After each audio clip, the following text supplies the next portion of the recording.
Guys एक जमाना था जिस जमाने में लोग इस तरह से लाइट्स के CFL लाइट्स के बहुत ज़्यादा इस्तेमाल करते थे। तो गाइस यहाँ पर अगर हम उन्हीं CFL लाइट्स के ऊपर बात करें तो जब वो ख़राब हो जाते थे तो उनको ऐसे रिपेयरिंग करना थोड़ा डिफ़िकल्ट हो जाता था। ऐसे आपका जो कॉस्ट है रिपेयरिंग का कॉस्ट वो थोड़ा ज़्यादा भी पड़ता था क्योंकि इस पर जो काम होते थे वो थोड़ा डिफ़िकल्ट वाला काम होते थे। लेकिन गाइस बदलते ज़माने के साथ टेक्नोलॉजी भी बहुत जल्द हमारा ग्रो किया।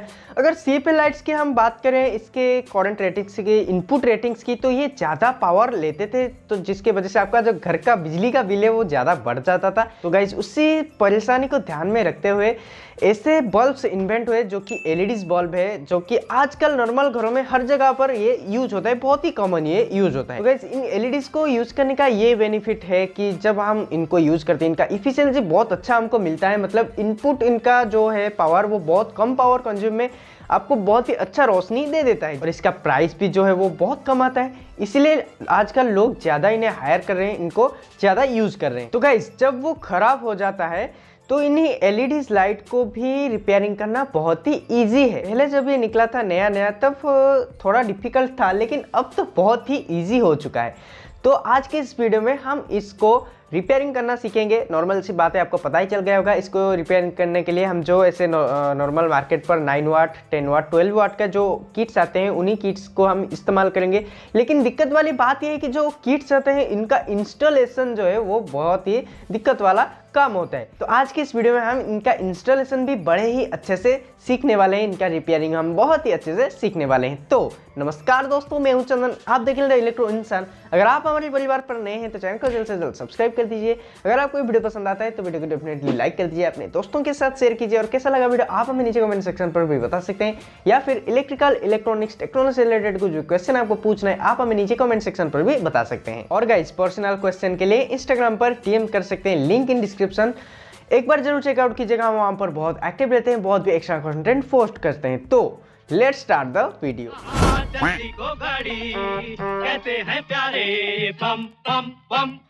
तो गाइस यहाँ पर हमारे पास ऐसे 1 2 3 LEDs हैं और उसके साथ यहाँ पर हमारा 4 LEDs हैं जिनको अभी हम रिपेयर करेंगे। लेकिन गाइस ये वाला जो LED है इसको मैंने ऑलरेडी रिपेयर करके रखा है और बाकी जो ये तीनों LEDs हैं इन तीनों को हम अभी रिपेयर करेंगे। और तीनों को खोलते समय क्या क्या हमें दिक्कतें आते हैं इन सबको गाइस हम लाइव करेंगे ताकि आपको भी कोई भी परेशानी ना हो इनको बनाते समय। तो गाइस इनको बनाने के लिए हमें सिंपल सा इस तरह से 3 किट्स, इस तरह से गाइस 9 वाट का किट्स आते हैं। आप ज़्यादा वाटेज के भी ले सकते हैं आपके बल्ब के अनुसार, जैसे 14 वाट 15 वाट के भी ले सकते हैं, लेकिन फिलहाल मैंने अभी ये 9 वाट का लिया है।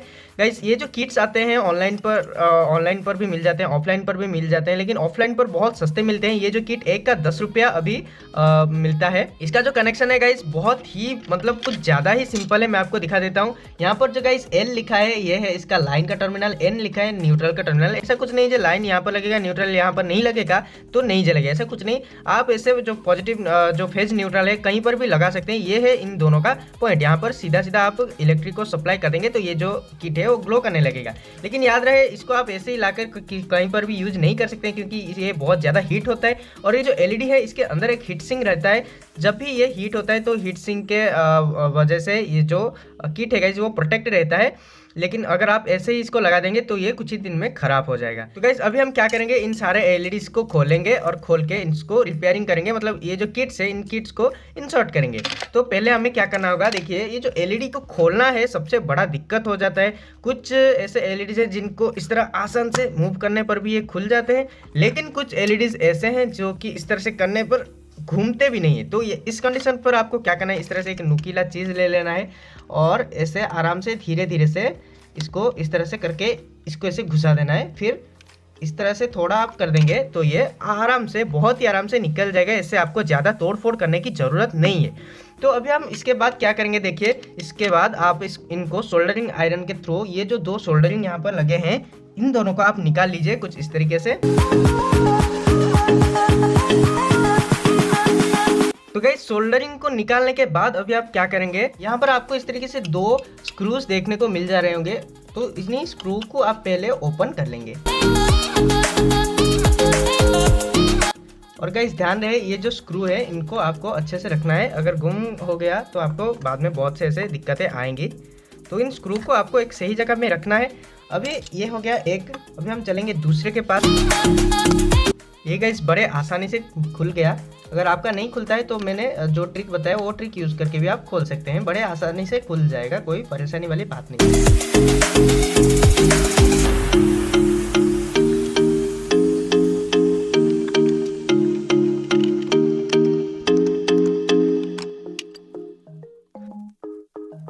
तो गाइस अभी क्या करेंगे, हमारा जो दोनों के दोनों एलईडीज हैं लगे हुए थे वो दोनों निकल गए हैं। अभी बारी है हम इस हीट सिंक को निकालें। तो इस हीट सिंक को निकालने के लिए आपको ऐसे कुछ स्ट्रॉन्ग मेटल की ज़रूरत पड़ेगी। यहाँ पर आप सिंपल से इसे घुसा कर ऐसे उठाएंगे तो इसका जो हीट सिंक है वो बड़े ही अच्छे से आराम से निकल जाएगा। लेकिन यहाँ पर जो बात है गाइस, यहाँ पर इसका जो ये हीट सिंक है वो यहाँ पर थोड़ा उबड़ खाबड़ हो जाएगा। तो इसके लिए आपको फिक्र नहीं करना है। इसके लिए सिंपल सा आपको एक हैमर ले लीजिएगा और उसको इस तरह से थोड़ा से हैमरिंग कर दीजिएगा। तो देखिए पूरा प्लेन हो जाएगा, नॉर्मली कंडीशन जैसा था बिल्कुल वैसा ही हो जाएगा। तो अभी चलते हैं दूसरे के पास। दूसरे को भी हम कुछ वैसा ही खोलेंगे, लेकिन यहाँ पर बीच में जो है होल नहीं है, तो हम यहाँ से इसको उठाने की कोशिश करेंगे।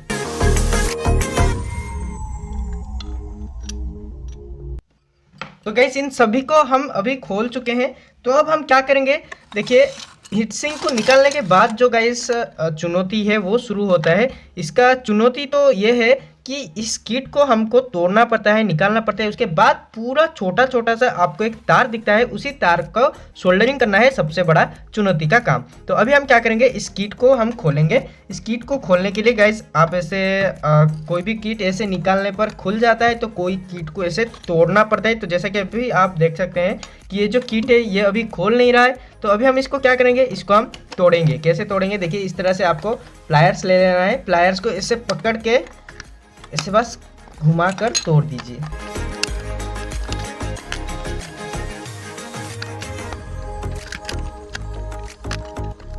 गाइस मैं बता दूं, ये जो किट है, ये किट का काम है 240 वोल्ट जो इनपुट यहाँ पर देता है, ये इसको स्टेप डाउन करके डीसी में कन्वर्ट करके हमारे किट के पास पहुँचाता है। लेकिन इसका अभी हमारा कुछ काम नहीं है, क्योंकि हमारा जो किट है वो डायरेक्ट 240 पे चलेगा। तो ये वाला किट का अभी हमें कुछ काम नहीं है, तो इसको हम सिंपल से ऐसे तोड़ के निकाल देंगे।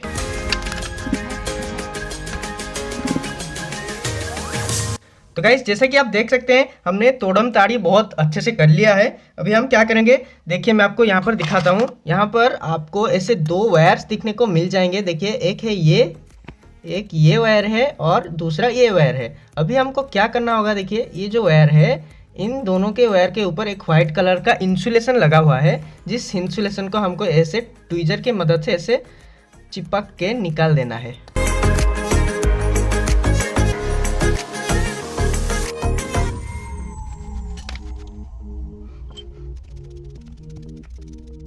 तो गाइस अभी आप देख सकते हैं कि हमने जो दोनों वायर्स के इंसुलेशन है उन दोनों इंसुलेशन को छील के निकाल दिया है। अभी गाइस दूसरे में आपको थोड़ी दिक्कत देखने को मिल जाएगी, क्योंकि जो दूसरा किट था गाइस उस पर ऐसे दो वायर्स निकले थे, लेकिन इस पर जो है एक रेजिस्टेंस है, तो यहाँ पर सोल्डरिंग करने में थोड़ी दिक्कत होगी। फिर भी गाइस हम कोशिश करेंगे अच्छे से प्रॉपरली सोल्डरिंग करने के लिए, लेकिन उससे पहले ये जो रेजिस्टेंस है इसको थोड़ा इसका टर्मिनल बाहर करके तोड़ना पड़ेगा। उसके लिए गाइस आप ऐसे कैंची का भी इस्तेमाल कर सकते हैं या फिर प्लायर्स वगैरह का भी इस्तेमाल कर सकते हैं इसको तोड़ने के लिए। तो गाइस यहाँ पर हमने वो रेजिस्टेंस को तोड़ लिया है। उसके बाद गाइस यहाँ पर आपको एक छोटा सा टर्मिनल नज़र आ रहा होगा। यहाँ पर हमको बड़े ही अच्छे से गाइस सोल्डरिंग करना है, लेकिन उससे पहले यहाँ पर जो इसका इंसुलेशन है इसको हमको हटा लेना है। अभी गाइस आपको क्या करना है, आपको ऐसे छोटे से गाइस तार का टुकड़ा ऐसे कर लेना है। याद रहे ये जो तार, इसको आप थोड़ा सा ऐसे मोटा भी यूज कर सकते हैं, क्योंकि ये थोड़ा हीट होगा इसके अंदर, क्योंकि ये पूरा ऐसे हीट सिंक से गिरा हुआ है ना। जब ये सारे हीट सिंक मतलब गर्म हो गए, इसके अंदर एक गर्मी का एटमॉस्फेयर होगा। अगर आप ऐसे नरम वाले तार लगाओगे तो वो ऐसे पिघल जाने का डर भी रहता है। तो ऐसे मैं आपको सजेशन करूंगा, ऐसे आप एक मोटा सा वायर ले लीजिए और गाइस उस मोटे से वायर का ऐसे आप गाइस इंसुलेशन को छील दीजिए।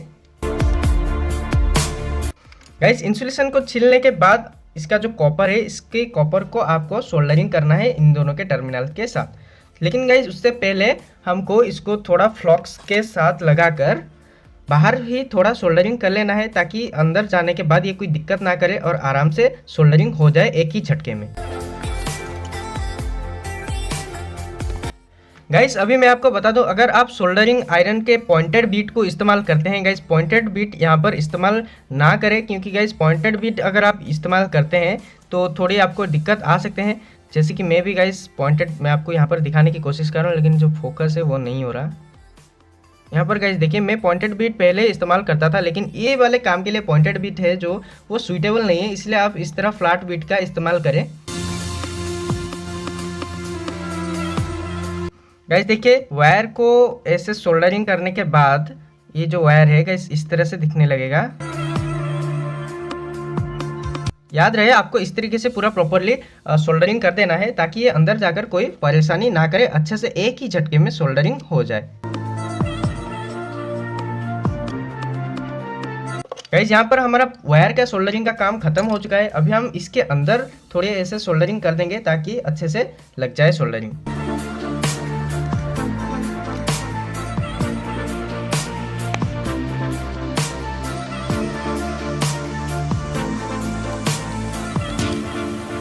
गाइस देखिए, अच्छे से इसके अंदर आपको ऐसे फ्लॉक्स रगड़ लेना है। उसके बाद आपको क्या करना है, सोल्डरिंग के जो टिप है उसी टिप पर आपको ऐसे सोल्डर को भर लेना है और उसके बाद इसके अंदर लगा देना है।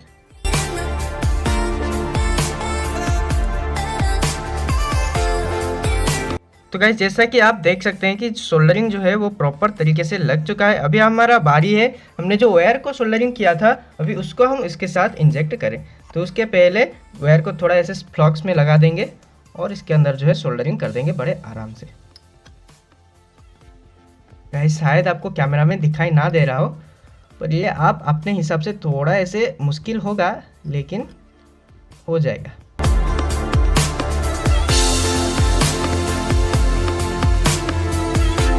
तो गाइस यहाँ पर आप देख सकते हैं सोल्डरिंग करने के बाद हमारा वायर जो ऐसे निकल चुका है। लेकिन गाइस यहाँ पर आप घबराए मत, क्योंकि मैंने यहाँ पर वीडियो थोड़ा स्किप कर दिया। ये जो सोल्डरिंग का प्रोसेस है गाइस, ये सोल्डरिंग का प्रोसेस बहुत टाइम लेता है, इसलिए मैंने स्किप कर दिया। आपको भी ऐसे टाइम लेकर अच्छे से करना है। इसका मतलब ये नहीं कि मैंने इसे फट से कर दिया, नहीं गाइस, ये बहुत टाइम लेता है और आप ऐसे इसको टाइम लेकर भी करें, कोई ऐसे परेशानी की बात नहीं। तो ये गाइस लग चुका है। अभी हम क्या करेंगे, इसके ऊपर का जो गाइस हीट सिंक का जो ढक्कन था, अभी हम वो हीट सिंक का ढक्कन को यहाँ पर बंद करेंगे। उससे पहले इसके जो वायर है इसके होल से ऐसे निकाल लेंगे और उसके बाद इसको हम ऐसे प्रेस कर देंगे। और गाइस ये अगर अच्छे से ऐसे नहीं लगता है तो आप ऐसे धीरे धीरे से हैमरिंग भी कर सकते हैं, कोई दिक्कत वाली बात नहीं। लेकिन याद रहे ऐसे आप जोरों से हैमरिंग ना करें, तो ये वाला जो लीड है ये ऐसे पुराने बल्ब का ये बहुत ऐसे वो कमज़ोर सा रहता है, इसलिए ये टूट जाते हैं। इसलिए पूरा धीरे धीरे से ऐसे हैमरिंग करके इसको फिक्स कर लीजिए। तो गाइस यहाँ पर आप देख सकते हैं कि अच्छे से हमारा जो हीट सिंक है वो फिट हो चुका है। अभी हमारा बारी है किट की। हम इस तरह से एक एक किट लेंगे, इसके बीच में से ये जो दोनों वायर हैं इनको पास करेंगे और इसका ऐसे जो स्क्रू का पॉइंट था इसको हम ऐसे घुमा कर देख लेंगे कि भाई कहाँ पर स्क्रू का पॉइंट था। तो स्क्रू का पॉइंट यहाँ था, तो यहाँ पर हम इसको एक स्क्रू जो है वो लगा देंगे।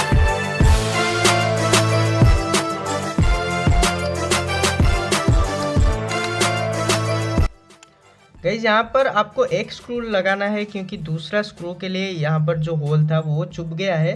किसी किसी में कैसे आता है कि पूरा परफेक्टली दोनों होल जो सेम आ जाते हैं, लेकिन किसी किसी में ऐसा दिक्कत होता है। लेकिन यहाँ पर घबराने की कोई बात नहीं, एक स्क्रू से भी काम चल जाता है। अभी गाइस बारी है इन दोनों के मेन सोल्डरिंग के। तो उससे पहले हम इसको छील लेंगे, मतलब इसका जो इंसुलेशन है इसका इंसुलेशन को हम निकाल लेंगे। गाइस यहाँ पर मैं आपको एक बात बता देता हूँ, ये जो वायर्स होते हैं इनका ये जो इंसुलेशन है ये पीवीसी से बना है, पॉलीविनाइल क्लोराइड वाले प्लास्टिक से ये जो इंसुलेशन है वो बनते हैं। ये गाइस बहुत से ऐसे आईटीआई वालों या फिर डिप्लोमा वालों के जीके या फिर जो आते हैं कॉम्पिटिटिव वगैरह में ये पूछ लिए जाते हैं कि ये जो इंसुलेशन बनाए जाते हैं वो ज़्यादातर किस वाले प्लास्टिक से बनाए जाते हैं। तो ये बनाए जाते हैं पीवीसी से। और गाइस यहाँ पर सब कुछ रेडी होने के बाद यहाँ पर एन और एल जो ये दोनों टर्मिनल निकले हैं, इन दोनों टर्मिनल पर आपको सोल्डरिंग करना है। तो उसके लिए आपको पहले ऐसे इन दोनों टर्मिनल पर सोल्डरिंग ऐसे कर देना है।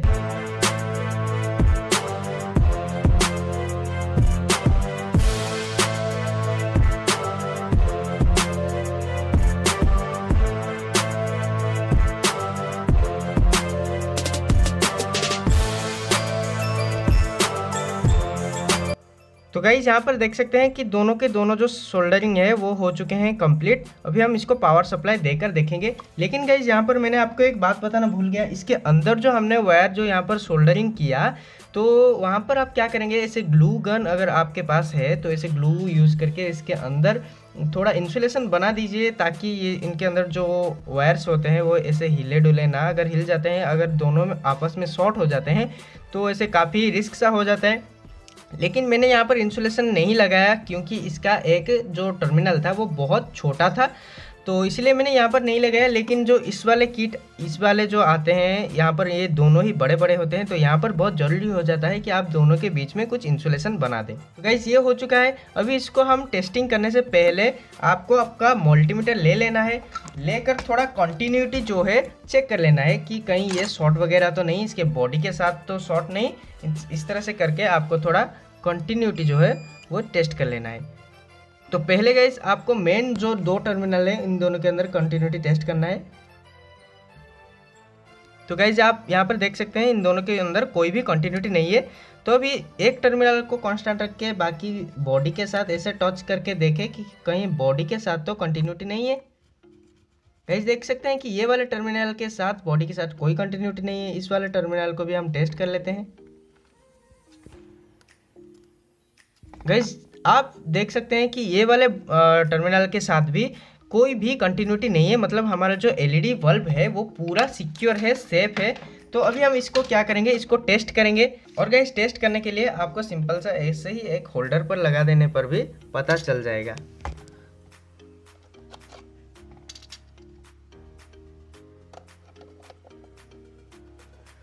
तो गाइस यहाँ पर देख सकते हैं कि हमारा जो एलईडी है वो ब्लिंक कर रहा है, इसका मतलब ये है ये पूरा सही है। तो अभी हम इसका ढक्कन लगाएंगे। अभी गाइस हमने इसका ढक्कन लगा दिया है, अभी टेस्ट करते हैं। तो गाइस आप देख सकते हैं कि हमारा जो एलईडी है वो पूरा बन चुका है। तो गाइस बस आज के लिए इतना ही। आपको इसी तरीके को इस्तेमाल करके, इस तरीके का जुगाड़ बिठा के जो सारे एलईडीज हैं इन सबको रिपेयरिंग कर देना है।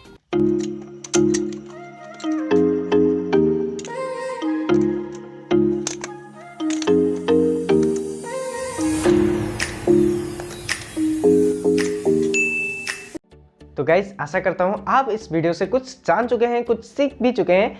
तो अगर आपको ये वीडियो पसंद आता है तो वीडियो को डेफिनेटली लाइक कर दीजिए, अपने दोस्तों के साथ शेयर कीजिए, और परिवार पर नहीं परमानेंटली जुड़ने के लिए चैनल को जल्द से जल्द सब्सक्राइब कर दीजिए। हम मिलेंगे एक और वीडियो के साथ, तब के लिए ऑल द वेरी बेस्ट।